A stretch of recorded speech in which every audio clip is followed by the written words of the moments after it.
Welcome back. This is Unit 4 of Lesson 5. It's our last unit of Lesson 5, and this is Love is Always the Answer. I was taught as a child to be tough, that crying was for sissies, and, love was really not something that was openly discussed. And I spent years kind of building these walls around my heart to protect myself from, hurt and all of the emotions that came with it. And it wasn't something I intentionally did. I really didn't know any better. And, of course, as we know, beliefs drive behavior. So my beliefs really drove my behavior around love. And it wasn't until this women's retreat that I have mentioned a couple of times that was in Fiji that I really realized kind of just how thick and high those walls had become. And it's funny, any of you yogis out there will kind of relate to this next part. So prior to this retreat, I couldn't do a camel, which is a back bend. So I could not do that pose, if my life depended on it. So it's a heart opener stretch. And I always knew it had something to do with my heart chakra, but I didn't really know what to do about it. I would quietly assume the position, close my eyes, and accept the fact that, my bend may just go as far back as, me lifting my chin. But, really since investing the time and work into opening my heart and kind of peeling back those layers, not only is there a little more back in my bend, but I worked my way up to full extension in this pose, which is huge for me. Now, you might be asking yourself, okay, well, what the heck happened at that retreat to be able to, kind of get there? Well, the only way I can think of to really sum up the week is by relating it to being engulfed in like the biggest, warmest, coziest blanket that you of love, that you never ever want to leave because it makes you feel so safe and protected and warm. The week was really filled with the most beautiful women, from master healers to spiritual goddesses, and just genuinely beautiful souls. And each and every single day, every one of them, they were radiating unconditional love from dawn until night.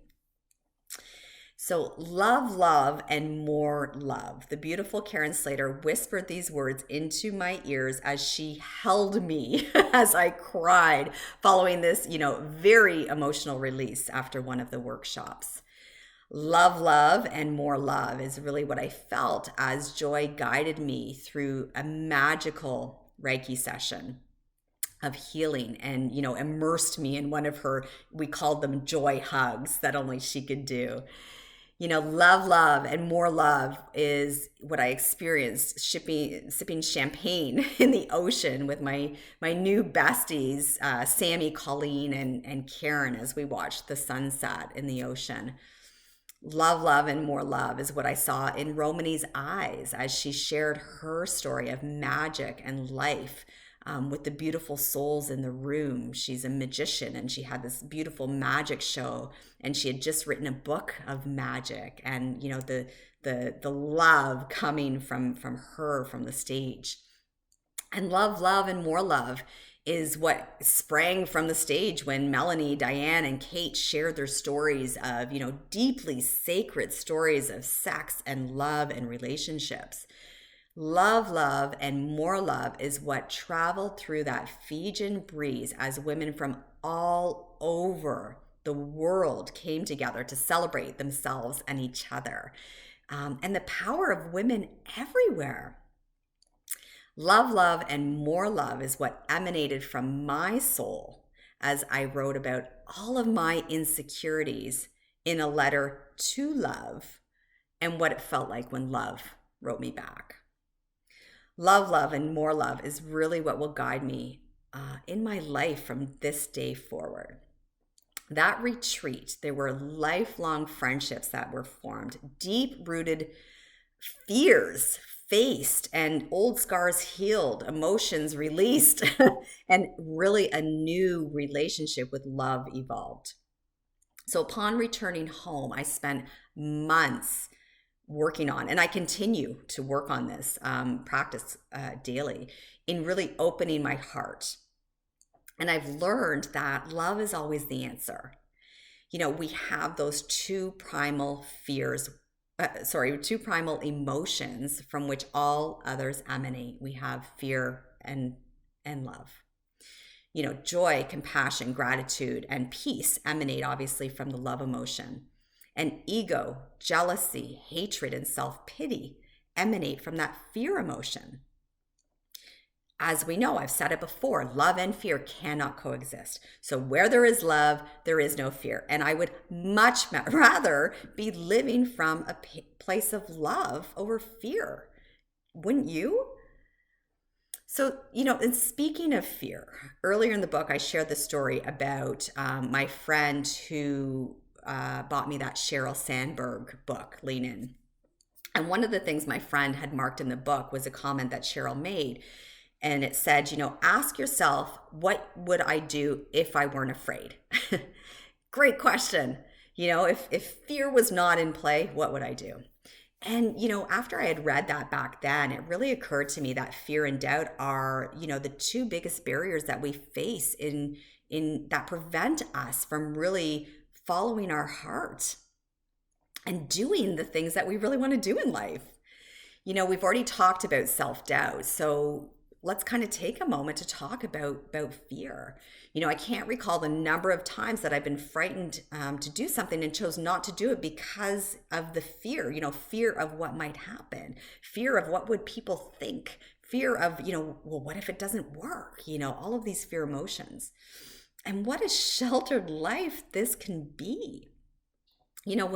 When I started my own business, I was terrified. I never aspired to be an entrepreneur. At the time, I had a relatively high position in the company that I was working for, and I loved my job. And, another firm purchased the company that I worked with, and I really didn't feel like our values were aligned. And as you already know, values are very important.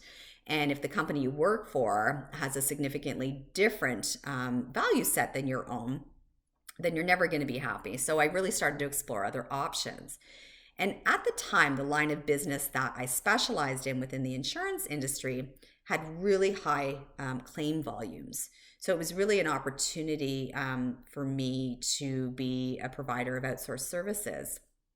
So, it created this opportunity. So I literally launched this independent adjusting company and kind of jumped off that cliff and grew my wings on the way down, so to speak.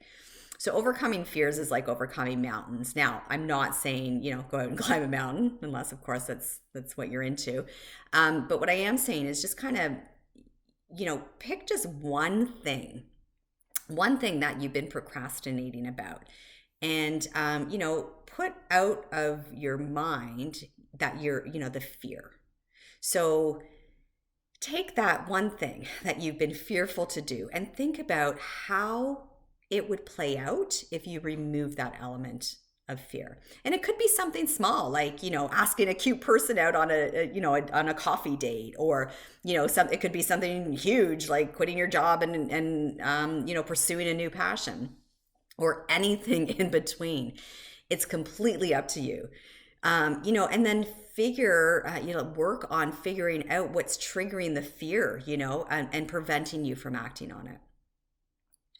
So regardless of the fear, it's something that can be overcome with a little bit of effort.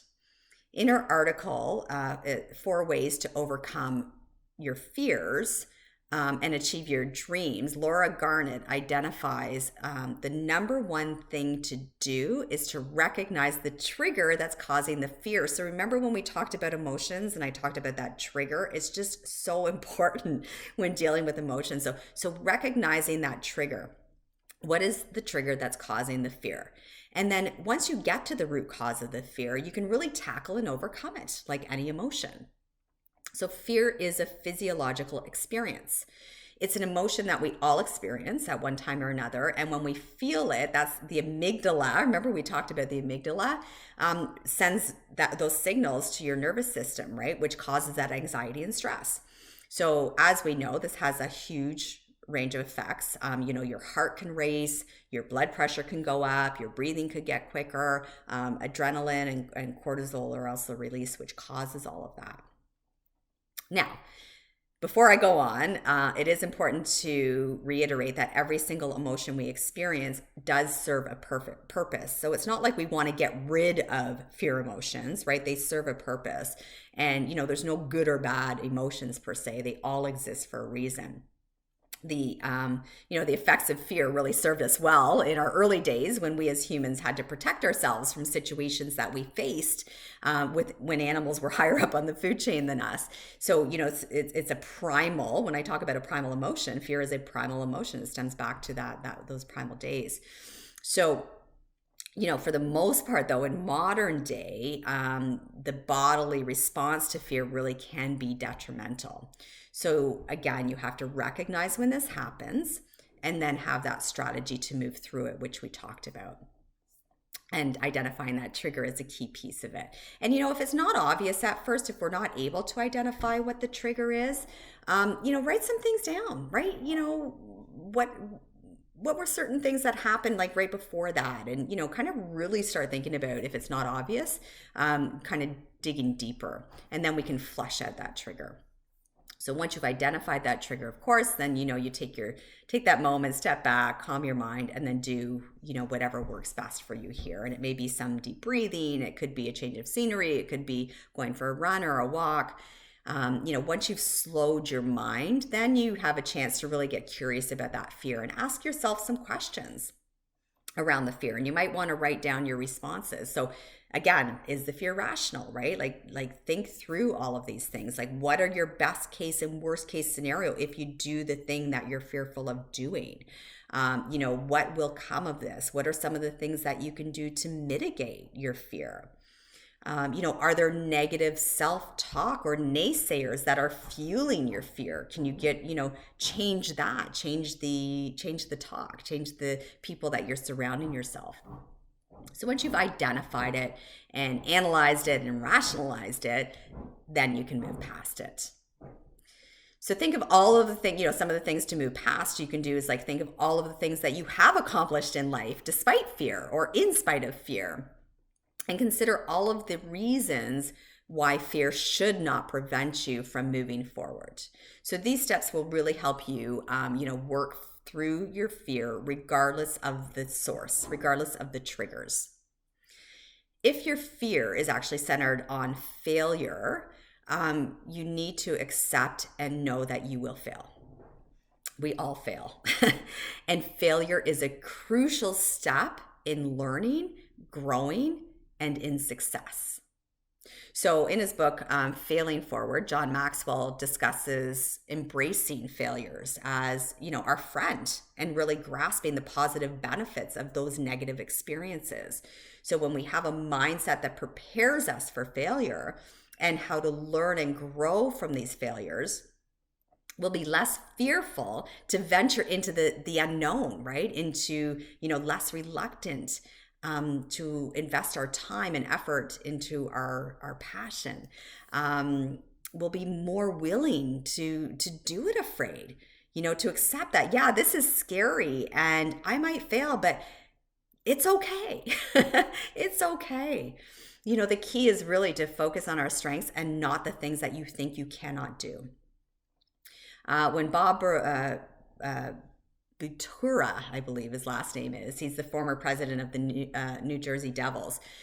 When asked, what makes a winner, his answer was this: what distinguishes winners from losers is that winners concentrate at all times on what they can do, not what they can't do.